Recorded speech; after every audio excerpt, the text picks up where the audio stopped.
My name is Amy. I live with my husband, my daughter, and my mother-in-law. My father-in-law passed away early in his life, so my daughter has never met him. I also just met him a few times, but he passed away soon after. So I started living with my mother-in-law just a few years after we got married. My mother-in-law is very sweet to my daughter and my husband. Therefore, my daughter was closer to my mother-in-law rather than me. I was strict with my daughter and tried not to spoil her. So my daughter and my husband, who were spoiled by my mother-in-law, were very hard on me. I felt lonely every day because I didn't have a place for myself. My mother-in-law bought everything my daughter wanted. She spends my income without my permission and asks me to make ends meet with the money that is left over. My husband kept finding a job and quitting, so his salary was not stable and we were living mostly on my money. I told my husband, "Please get a job," but he would get upset and say, "I'm doing my best in my own way, so don't tell me what to do. You're working to pay the bills. I'm supporting you to do that. You should be grateful." I don't understand how he can say such a thing, as he is better than me. He must know that if my salary were to disappear, he would not be able to make a living. But they seem not to care about that, and they just keep spending the money.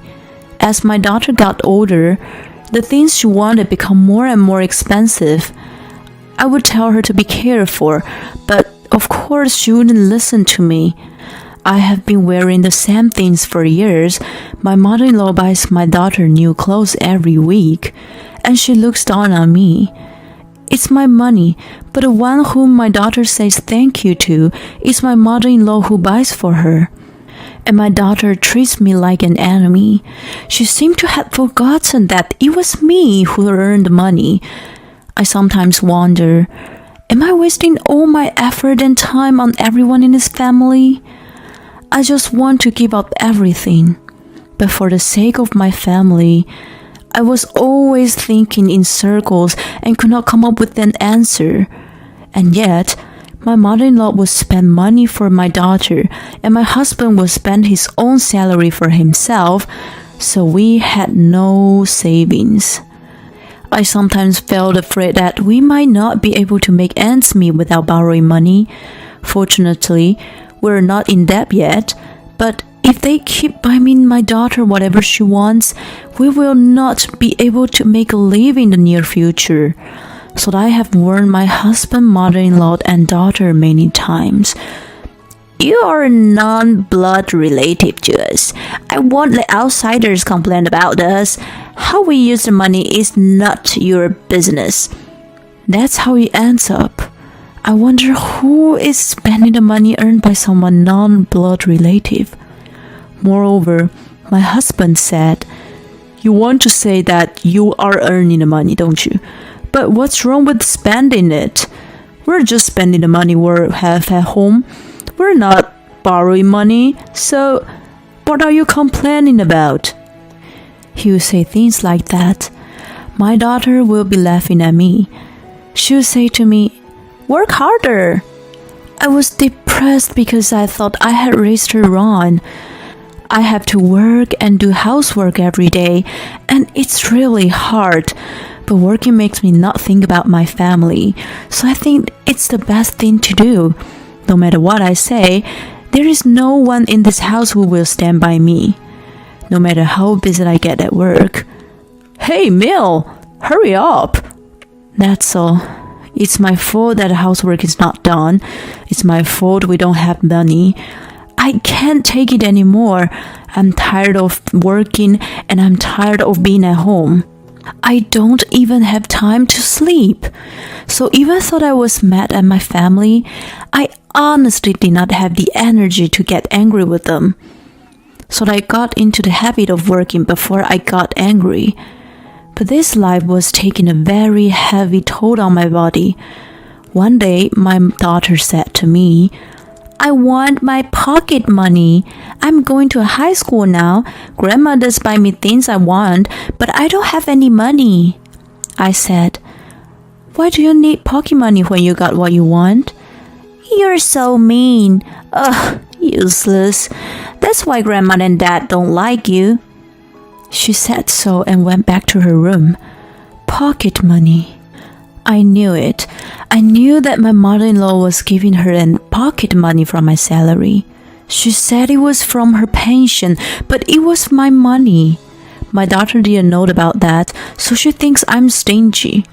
I don't care about that, but when my daughter's gone, she laughed at me and say, You have to earn more money to make a living. Your daughter's on my side, so no one will listen to you. She smirked and said so. The stress piled up and I finally collapsed. The doctor told me I had a stomach ulcer. I needed to be hospitalized and the surgery as soon as possible. When I told my family about it, my mother-in-law said, You're not that weak to be put in the hospital. Then my husband said, You can't stay in the hospital. You have to work. When I saw their reaction, everything I had endured until then exploded at once. Enough! I've been supporting you all this time, but I can't take it anymore. I'm leaving. That's all I said, and I left home. I completely cut myself off from them and stopped having anything to do with them. I asked my parents to bring me what I needed for my husband's day and to spend any other belongings to me, even if I had to pay cash on delivery. I also told the company that I wanted to make a new bank book for my salary. I made sure that the three of them could never touch my salary again. My parents said, We're so sorry you had to endure this. When you finish the treatment, just come back. We'll have a good time living together, they said. I was so worried about going back to my home that I couldn't stay calm in the hospital, but after hearing that, I felt much better. I asked the hospital not to allow anyone but my parents to visit me while I was in the hospital, but neither my husband, mother-in-law, nor my daughter come to visit me. I had a lawyer to help me with everything I needed for my divorce, so that I never had to see them again. The stress was gone. My ex-family members seemed to be against divorce for some reason, saying it was never going to happen, but I don't care. I was at my limit. The division of property seemed to be quite difficult, but they had spent so much money that there was nothing left. So there wasn't much to share, which was easy for me. After I got out of the hospital, I continued to work at a company. Life with my parents was very calm. I didn't feel any stress at all. Until I was gone, they used to spend my money as they wanted, but now they couldn't do it anymore, so I am able to save up a lot of money. And I am able to refresh myself and go on vacations. I feel regret why I had not left earlier. One day, while I was enjoying my morning, after several years of divorce, my husband contacted me. He seemed to be very impatient. Hey, we've been living on my money for a while, but it reached the limit. Our debts have gone up and we can't pay them back. We've been living as a husband and wife so long, so you owe me, don't you? Give me some money. How dare he ask me for money? I was utterly disgusted. Why don't you sell your daughter's various luxury items? Or sell yours and your mother's? Or the house? There are so many ways, aren't there? When I told him, he got angry at me for being so heartless. I guess he forgot how they had treated me. I clearly refused about the money. I have nothing to do with you people anymore. When I told him that, You're the only one I can count on. Please. My husband became weak. I had no sympathy for him though. I hung up the phone. Then my mother-in-law and my daughter called me. My mother-in-law said, "I was wrong about you until now. We had a very happy life because of you." My daughter said, "You gave birth to me, didn't you? Thank you, Mommy. Thank you for earning so much money for us. Let's get back to live together again." What the hell are they talking about now? I don't know what they're thinking. I was so fed up with this stupid family that doesn't even realize that it was too late for everything. And I rejected all incoming calls. I made up my mind to never get involved with them again. The next day, I got a call from the police. They said that my husband and my mother-in-law had stormed into the hospital where I used to be hospitalized, and they went into the ward where the patients were staying.